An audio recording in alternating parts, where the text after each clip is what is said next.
Good afternoon, everybody. My name is Vivek Nayak, and I work for a company that manages the payment processing for about 85% of India's websites, which are e-commerce enabled. That 85% largely consists of SMEs and middle-sized companies. Over the years, we've gained some insights and some learnings in the market. And what I'd like to do is try and share some of that with you and see how we can use this to improve the payment space. First, let me begin with the basics. Just to make it a little interesting, I've tried to put in a kind of a guru approach, which is a proverbial approach. And I'm looking at proverbs. First of all, we're saying you never test the depth of a river with both feet. The point is that the internet is a living, dynamic entity that changes its shape and character by the minute. If you try to stick to one formula and take a plunge into the untested waters, you're ignoring one of the greatest gifts that the internet can give you, which is the ability to look at things, get instant feedback, and manipulate and change elements within your product mix so that you can move things around, shift things around till you get the optimum mix. Okay, this is one of the greatest gifts about the internet which we have. This is a situation which does not exist with other marketing channels that you have. So use the most of it. The ability to test using the internet is amazing. Okay, what has this got to do with payment gateway?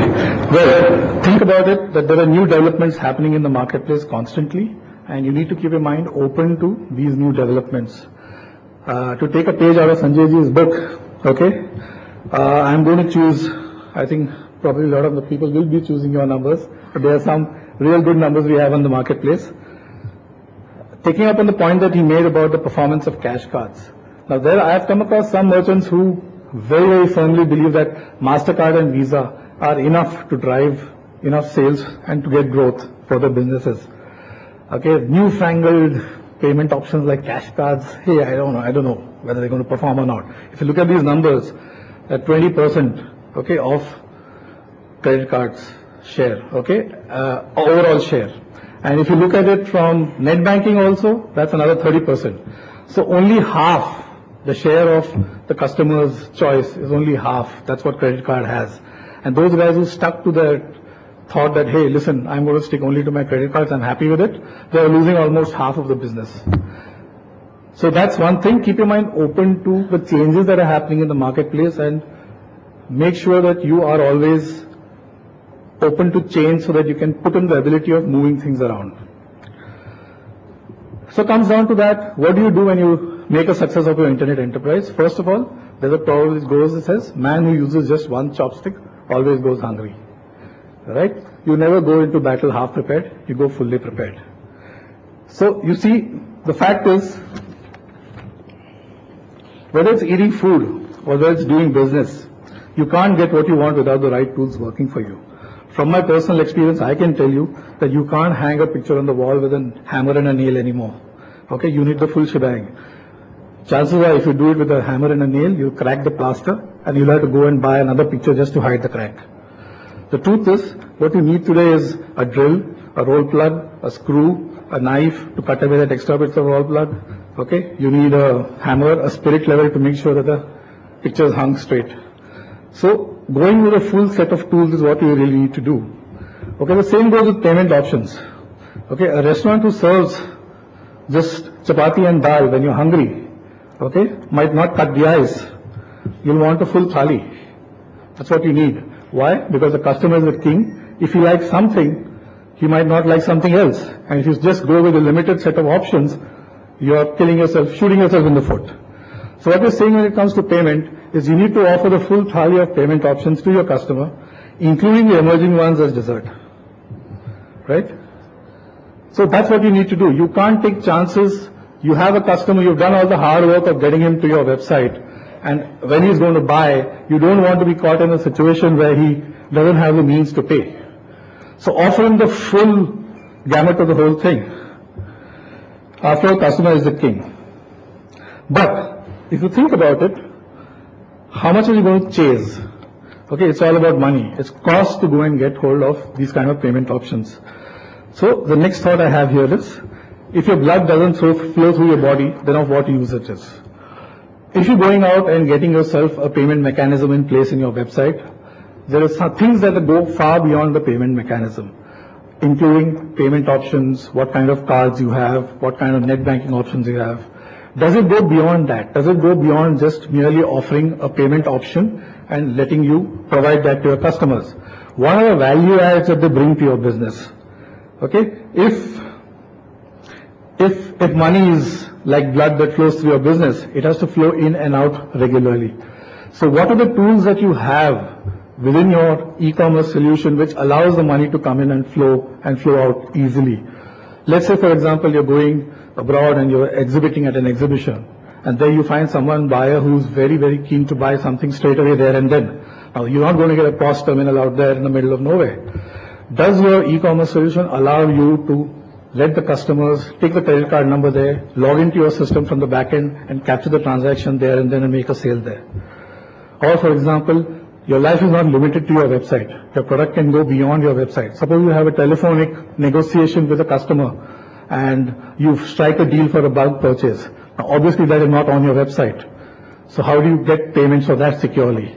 You can't go through the whole rigmarole of the offline process because it costs money. So what you do is, does it allow you to send a mail to your customer with a secure link that allows him to pay there and then without actually having to go through your website? So these are some of the tools that you need to look at and see how much value addition is happening to your business when you actually go out and get yourself a payment partner.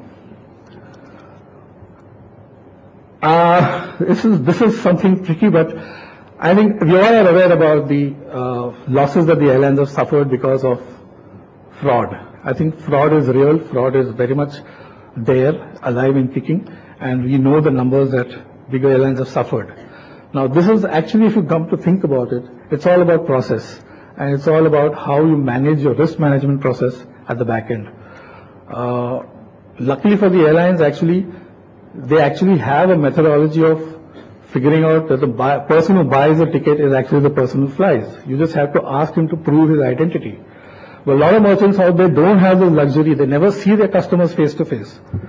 So risk management and ensuring the identity of the customer is a very, very critical aspect of this. That is one of the aspects which keeps the blood flowing through your business.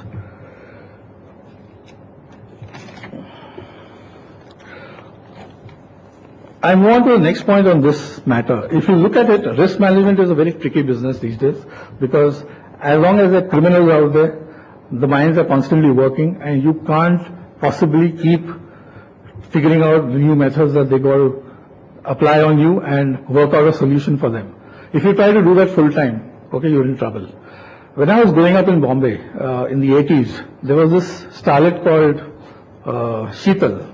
I don't know how many of us are my vintage, but this lady actually came out with a movie called Honey, I think, around in the early 80s. And the great thing about this movie was, it was starring her, directed by her, produced by her, script was written by her, the music was given by her, okay? And I have a very, very good feeling that the only person who went and saw the movie also was her, okay? There's a limit to what one person can do. There's a limited amount of management bandwidth that is available for everybody. And what you need to do is look at your business closely and see what aspects of your business can you actually have to roll up your sleeves and get down into yourself, and what is it that you can pass on to an expert who can take care of it. Why do we go to doctors? Why do we go to surgeons? Why do we go to lawyers? Because there are some things in this life which we can't handle ourselves, because if you get into it, you're losing out on other vital parts of your business. Today, if you ask me, the challenge for any online person is not payment management or not logistics, because they are just operational issues. What are really challenging issues are how to differentiate your brand and how to create value propositions in your customer's mind and reach it. Those are real challenges which require the management bandwidth to focus on. All you need to do is get a good partner for the other logistical sides and make sure that they're working for you the way you want them to work for you.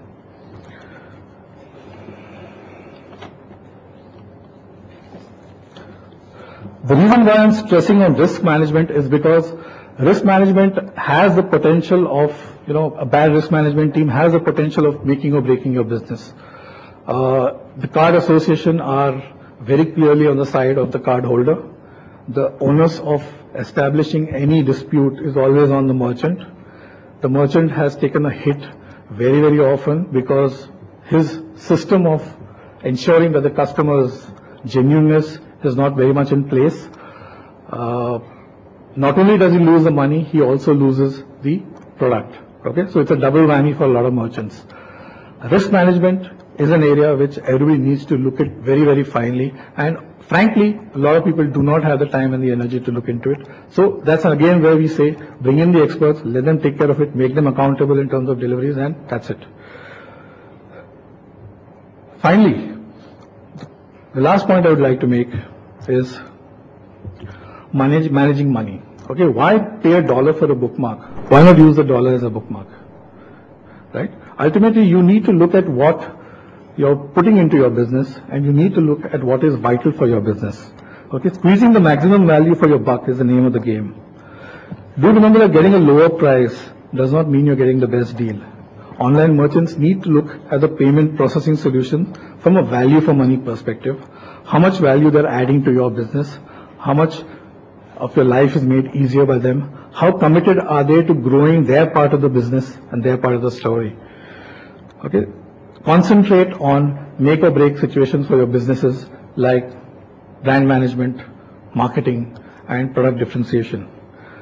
Okay, this is what we say when you say, why chase pennies when the time could be spent more productively in chasing dollars? So with that note, I hope some of these tips opened up your mind to the possibilities that you can have with your business. And thank you for your time and attention.